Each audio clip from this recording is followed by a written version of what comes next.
Hi friends, welcome back to TP cut off. ఈరోజు వీడియోలో ఉగాది రోజు మేము చేసిన స్పెషల్ అండి నేతి భక్షాలు ఉగాది పచ్చడి అయితే ఇవి ఈరోజు వీడియోలో అయితే చూపిస్తున్నానండి. ఈ భక్షాలు ఎంత పలుచగా చేసామనేది చూసేసేయండి.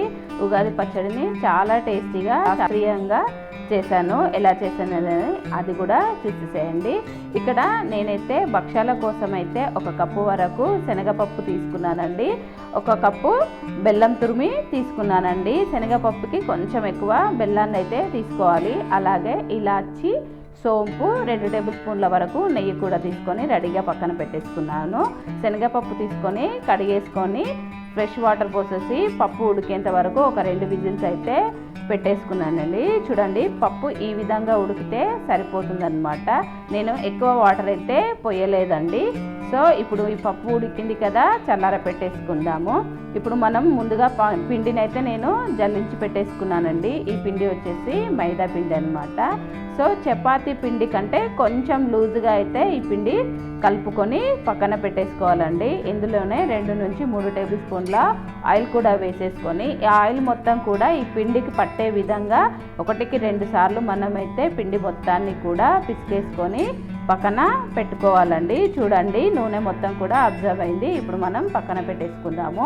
ముందుగా మనం చల్లార పెట్టుకున్న పప్పు మొత్తం కూడా డ్రై అయిపోయిందండి. ఇప్పుడు పప్పును కొంచెం కొంచెంగా మిక్సీలో వేసుకుంటూ ఇలా మెత్తటి పొడి అయితే చేసుకొని పక్కన ఒక బేషన్లో అయితే వేసేసుకోవాలండి. ఇదే విధంగా మొత్తం పప్పును పట్టేసుకోవాలి.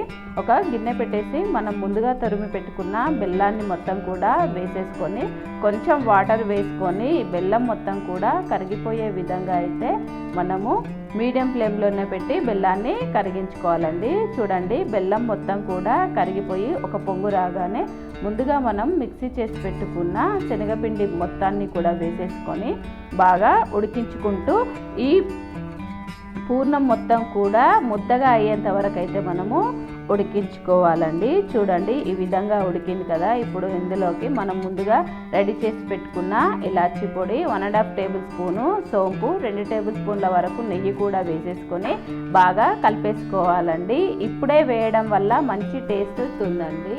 సో చూడండి, ఇక్కడ మన పూర్ణం అయితే రెడీ అయిపోయిందనమాట. ఇది కాస్త చల్లార పెట్టేసుకున్నాము. ముందుగా మనం పిండిని తడిపి పెట్టుకున్నాము కదండి, అందులో నుంచి కొంచెం పిండిని తీసుకొని ఇలా చిన్న అప్పలాగా అయితే చేసుకొని పెట్టుకోవాలండి. ముందుగా మనం రెడీ చేసి పెట్టుకున్న పూర్ణాన్ని పెద్ద నిమ్మకాయ సైజ్ అంతా తీసుకొని మనం రెడీ చేసి పెట్టుకున్న ఈ అప్పలో పెట్టేసుకొని రౌండ్ మొత్తాన్ని కూడా ఫిల్ చేసుకోవాలన్నమాట. చూడండి, వీడియోలో చూపిస్తున్నాను కదా, ఎక్స్ట్రా పిండి ఏమైనా ఉంటే అది కూడా తీసేసేయండి, లేదంటే మనకు పిండి పిండి అనిపిస్తుందండి. ఈ విధంగా చేసినట్టయితే పూర్ణం ఎక్కువగాను పిండి తక్కువగాను వచ్చేసి భక్షాలు అనేది చాలా పలుచగా టేస్టీగా ఉంటుందండి. ఎక్కడ కూడా సైడ్స్కి కూడా పిండి అనేది రాదండి ఎక్కువ వరకు. చూడండి, ఈ వీడియోలో చూస్తే మీకు అర్థమవుతుందండి. ఇదే విధంగా మనం అన్ని భక్షాలను కూడా ప్రిపేర్ చేసుకోవాలి. చూడండి, ఎంత పలుచగా వీలైతే అంత పలుచగా మీరైతే ప్రెస్ చేసుకోండి. నేనైతే చేయి పైన ఇలా చేసేస్తున్నాను. నేను పెనం రెడీగా పెట్టేసుకున్నానండి. నేను కొంచెం ఆయిల్ అయితే వేసేసి మనం ముందుగా రెడీ చేసి పెట్టుకున్న భక్షాలని ఒక్కొక్కటిగా వేసుకుంటూ ఇలా నెయ్యిని చల్లుకుంటూ భక్షాలను అయితే కాల్చేసుకోవాలండి. ఎంతో టేస్టీగా ఉండే నేతి భక్షాలను ఈ విధంగా అయితే ఈజీగా ప్రిపేర్ చేసుకోవచ్చండి. చూడండి, నేను ఇంకోటి కూడా చేస్తున్నాను. మీరు కూడా ఇదే విధంగా ఈ వీడియో చూస్తూ ఈజీగా అయితే ప్రిపేర్ చేసుకోండి. చాలా టేస్టీగా ఉంటుంది. ఒక్కసారి ట్రై చేయండి. మీకు ఎలా అనిపించిందో నా కామెంట్ సెక్షన్లో అయితే కామెంట్ చేయండి. ఇంతకుముందు కూడా నేను ఈ భక్షాలు ఎలా చేసుకోవాలనేది వీడియో అయితే అప్లోడ్ చేశానండి. ఆ వీడియో కూడా ఉంది, అది కూడా చూసేసేయండి. నేనైతే చాలా రోజుల తర్వాత వీడియోస్ అయితే అప్లోడ్ చేస్తున్నానండి. ఇక నుంచి 2 డేస్కి ఒకసారి ఒక వీడియో అయితే తప్పకుండా వస్తుందండి. ప్లీజ్ నన్ను ఇలాగే సపోర్ట్ చేస్తారని మనస్ఫూర్తిగా అయితే కోరుకుంటున్నానండి. ఇక్కడ మన భక్షం చూడండి రెడీ అయిపోయిందనమాట.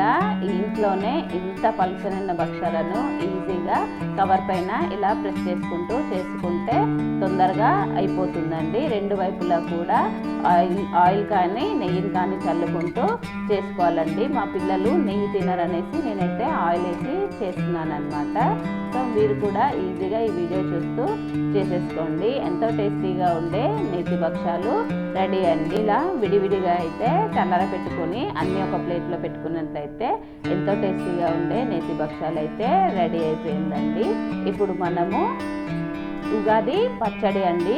మా అమ్మ మొన్న వచ్చినప్పుడు కొత్త చింతపండు అయితే తెచ్చి ఇచ్చిందండి. ఇప్పుడు నేను ముందుగానే చింతపండును నానేసి పెట్టుకున్నాను. ఇప్పుడు మనము పులుసు తీసేసుకొని పక్కనైతే పెట్టేసుకున్నాము. ఇందులోనే మిరియాలను వాడుతున్నానండి, అలాగే కల్లుప్పు. ఒకప్పుడు మనకైతే ఎండుమిర్చి లేని కాలంలో మనం ఎక్కువగా మిరియాలనే వాడేదన్నమాట. సో కల్లుప్పు మిరియాలను వేసుకొని ఇలా మెత్తని పౌడర్ లాగా అయితే దంచుకోవాలండి. ఇదైతే చాలా ఈజీ ప్రాసెస్ అండి, ఈజీగా అవుతుంది. పచ్చడి కూడా చాలా టేస్టీగా ఉంటుంది. ఇప్పుడు మనం ఇలా దంచుకున్న ఈ మిరియాల పొడి మొత్తాన్ని కూడా ఒక బౌల్లోకి అయితే తీసి పెట్టుకున్నాము. అలాగే కొత్త కుండ అండి. ఉగాది పండగ అంటే మనం పచ్చడి కొత్త కుండలోనే చేసుకుంటాం కాబట్టి కొంచెం పెద్ద సైజు కుండ అయితే తెచ్చుకున్నామండి, వాటర్ తాగడానికి అనేసి. డైలీ వాటర్ పోసుకొని తాగేసామనుకో ఫ్రిడ్జ్లో వాటర్ తాగాల్సిన అవసరం అయితే ఉండదన్నమాట. సో ఆరోగ్యానికి ఎంతో మేలు చేసే కుండలో మంచినీళ్ళు అయితే చాలా మంచిదండి. ఇక్కడ గంధం పెట్టేసి మేమైతే కుంకుమతో అలంకరించి కంకణాన్ని అయితే కట్టేసామండి. ప్రతిసారి కూడా మేము ఇలానే చేసేసాము. చిన్న కుండ కూడా ఇచ్చారనమాట. సో దీంతో మనము తీసుకుంటాము. చూడండి, మనం ముందుగా పులుసు అయితే రెడీ చేసి పెట్టుకున్నాం కదా, ఈ పులుసు మొత్తాన్ని కూడా ఈ కుండలో పోసేసుకోవాలండి. ఇందులోనే ముందుగా మనము తరిగి పెట్టుకున్నామండి బెల్లము 1 కప్పు వరకు వేస్తున్నాను. పచ్చి మామిడికాయ అండి, పిందలాగా ఉంటుంది. ఆ మామిడికాయ అయితే ఒగరు ఉంటుంది అనమాట, అది సన్నగా తరుచుకొని వేసుకోవాలి. ఇందులోనే మనం ముందుగా దంచి పెట్టుకున్న మిరియాల పొడి, అలాగే వేప పువ్వు అండి, పువ్వు మాత్రమే వేసుకోవాలి, మొగ్గలు కూడా వేయొద్దన్నమాట. సో వేసేసుకొని అన్నిటిని కూడా కలిపేసుకోవడమేనండి. ఎంతో టేస్టీగా ఉండే ఉగాది పచ్చడి రెడీ. మీ అందరికీ ఒకసారి ఉగాది పండగ శుభాకాంక్షలు అండి. ఈ వీడియో కనుక మీకు నచ్చినట్లయితే లైక్, షేర్, సబ్స్క్రైబ్.